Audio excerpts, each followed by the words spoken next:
नमस्कार, आपल्यासोबत आहेत विशेष म्हणजे संजय शिरसाटजी. संजय शिरसाट सर, अतिशय महत्त्वाची गोष्ट, आज लिफ्ट लो हा प्रकार सगळीकडे फेमस होतोय.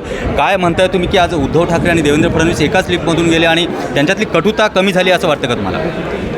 कटुता आमच्यामध्ये राजकीय असू शकते, वैयक्तिक कटुता आम्ही ठेवत नाही आणि राजकारणामध्ये वैयक्तिक कटुता ठेवू नये या मताचा मी पण आहे. म्हणून लिफ्टमध्ये ॲक्सिडेंटली जरी भेटले असेल परंतु थोडा एकमेकाशी संवाद तरी साधला, एकमेकाशी चांगले बोलले तरी असतील आणि म्हणून असाच पार्ट हा राजकारणात असला पाहिजे असं मताचं मी आहे. विशेष म्हणजे आता विधानसभा जवळ येत आहेत, काय वाटतं तुम्हाला? विधानसभामध्ये कुठेतरी अजित पवार गट नाराज असल्याचं चित्र आहे. महायुतीमध्ये कुठे अनबन आहे असं वाटतं का?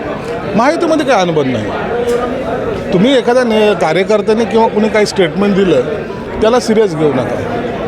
हे सर्व निर्णय घ्यायचे अधिकार हे एकनाथ शिंदे साहेब असेल, देवेंद्र फडणवीस असतील, अजितदादा यांना आहे. पण यातली ही सीट वाटण्याची जी प्रक्रिया आहे ती कशा पद्धतीने असेल? कोणी कोणाला सांगितले, कोण कोणाला किती सीट मिळतं कोण सांगू शकतो? छातीडोकपणे मी सांगू शकतो? नाही सांगू शकत, कारण की जेव्हा बोलणी सुरू झाली नाही. आता याच्यामध्ये अजित पवार गट या ठिकाणी 90 जागा मागण्याच्या तयारीत आहे. 90 मागो 100 मागो, परंतु याची बोलणी जेव्हा सुरू झाली नाही त्याच्यावर चर्चा करून उपयोग काय?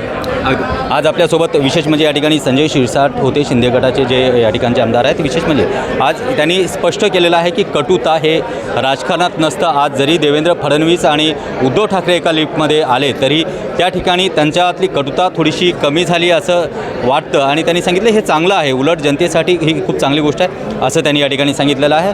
विशेष म्हणजे आज ह्या पावसाळी अधिवेशनाचं हे दुपारचं सत्र आहे. दुपारच्या नंतर पुन्हा आपण भेटूयात देशोन्नती न्यूजमध्ये.